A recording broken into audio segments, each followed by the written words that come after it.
This happened to him once before in 2019. Mr. Anil Ambani, either you pay Ericsson 453 crore rupees or go to jail. That time his super rich brother saved him from that fate.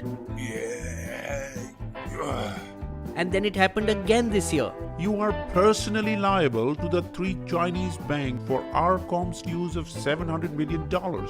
But sir, I have a net worth of 0. Youth icon, industrialist, socialite and fitness enthusiast, the richest to rag story of Anil Ambani could well be a plot for a Bollywood film.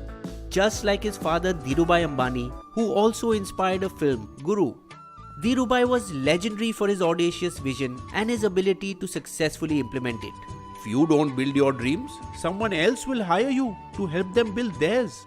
While Dhirubhai started as a petrol pump attendant in Aden, Yemen, his sons Mukesh and Anil walked straight to the director's cabin. While Dhirubhai returned to India with just 500 rupees, set up Reliance and took it public in 1977, the boy started life sitting on its board. At the time of his death in 2002, Forbes ranked Dhirubhai Ambani as the world's 138th richest person with a net worth of $2.9 billion, leaving behind one of India's biggest companies worth 75,000 crore. Unthinkable to him that his 2 sons would fight over his legacy, Dhirubhai did not leave behind a will. Despite cracks forming between the 2 brothers even during his lifetime, who were then chairman and managing director of Reliance Industries respectively. After the father's death, these cracks came wide into the open over who would own which company. There was no question as to who would get their flagship petroleum company Reliance, because Mukesh was the one who had built their main Patal Ganga plant and understood the business intricately. Reliance Communications, India's second largest telecom company at the time, was also Mukesh's baby, having envisioned and built it from scratch. But Anil wanted it. Finally, it was their mother Kokila Ben in 2004-05, I need Arcom, mom. supported by external negotiators, chartered accountant S. Gurumurthy and banker K.V. Kamath, who stepped in to divide the conglomerate. Mukesh got all the old economy companies, Reliance Industries, Petroleum, IPCL, Infrastructure, while Anil got all the new economy companies and renamed his group ADAG, Arcom, Reliance Capital, Energy, Natural Resources and Broadcasting. Anil's legacy left him as the 6th richest man in the world with a net worth of more than $42 billion, just one step below his elder brother's $43 billion. And it was broadly expected that since Anil had control over sunrise sectors, he would do better than Mukesh in the long run. In his quest to further strengthen his hold in this sunrise sector, in 2005 Anil bought AdLab Films and their chain of theatres Big Cinemas, which by 2008 had become the largest multiplex chain with 700 screens across India and overseas. He also signed a $1.2 billion deal with American filmmaker Steven Spielberg's production company DreamWorks in the same year, making some Academy Award-winning movies you may have seen: 1917, War Horse, The Help, Lincoln, Bridge of the Spies, Girl on the Train. At his zenith in 2008, when Anil floated an IPO for Reliance Power, it was subscribed in 60 seconds, a record for Indian capital markets. Anil's flamboyant lifestyle was a fairy tale, like his proximity to Bollywood celebrities. Anil is like my younger brother.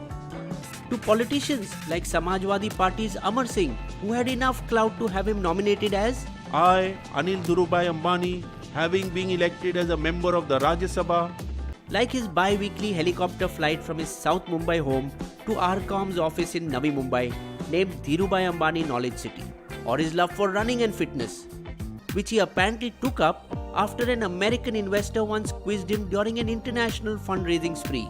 Anil, while you take so much care to look after the fitness of your companies, do you do the same with your body?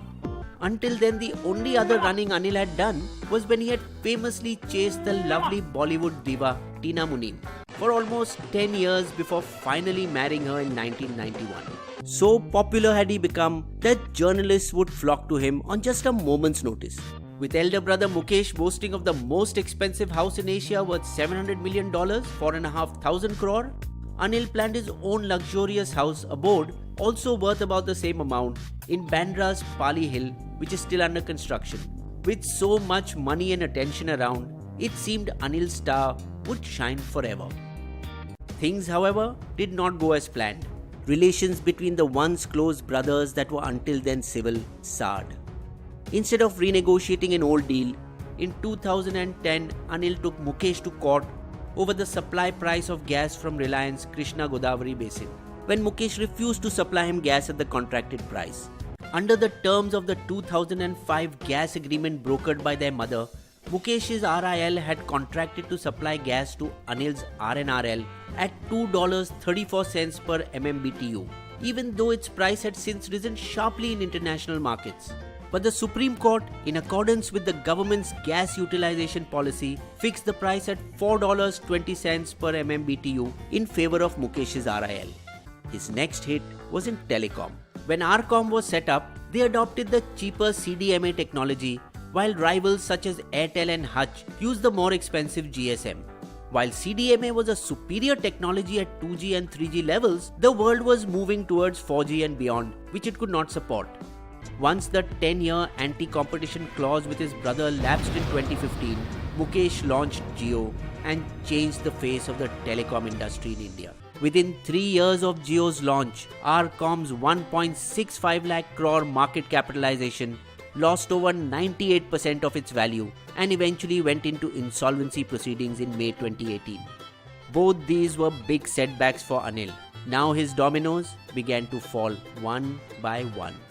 In an effort to reduce debt, in 2014, Anil sold big cinemas to Carnival for 710 crore. And 2 years later, parts of his TV and FM radio business to Zee for 1,872 crore. During his heydays, Anil, to showcase his engineering capability, took huge loans to build Mumbai's Sea Link and the city's Versova Ghatkopar metro, both projects done below cost. Despite things falling all around him, Anil, without domain knowledge, tried his hand in the defense sector when in 2016 he bought Pipapav Marine and Offshore Engineering.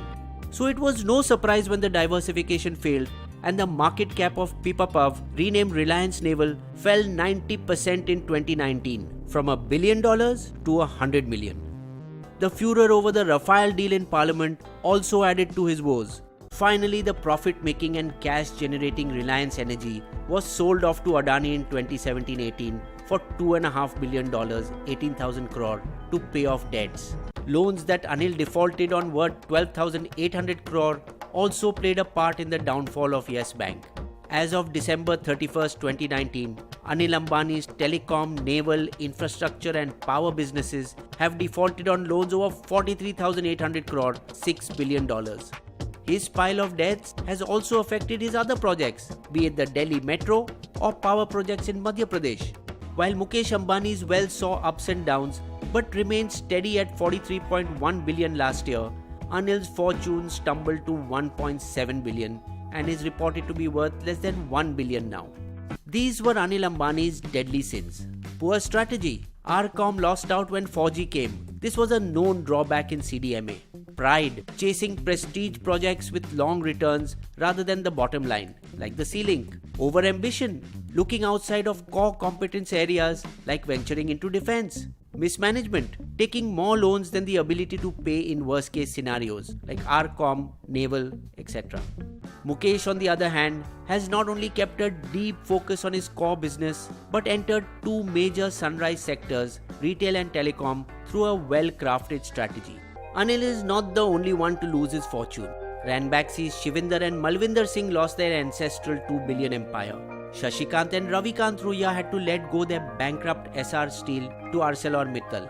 VG Siddhartha of Coffee Cafe Day ended his life citing debts and pressure from lenders. Naresh Goyal had to step down as chairman of Jet Airways, which eventually wound up operations under a debt of 8,500 crore. TV mogul Subhash Chandra lost his stake in Zee TV due to mounting debt. The once billionaire is currently battling a lawsuit by 3 Chinese banks which are trying to recover $680 million they lent to RCom in 2012, debt backed by Anil's personal guarantee. In a further spate of bad luck, Reliance Capital, the only business which was still doing well, also got hit due to global recession after the coronavirus epidemic. A London court has now asked him to deposit $100 million in 6 weeks, but Anil pleaded, I do not hold any meaningful assets which can be sold to pay them. Now that the 6-week deadline is over and Anil is still out of jail, it appears that he had enough personal funds to make the payment. After the Jio Facebook deal, Big Brother Mukesh soars even higher, but with limited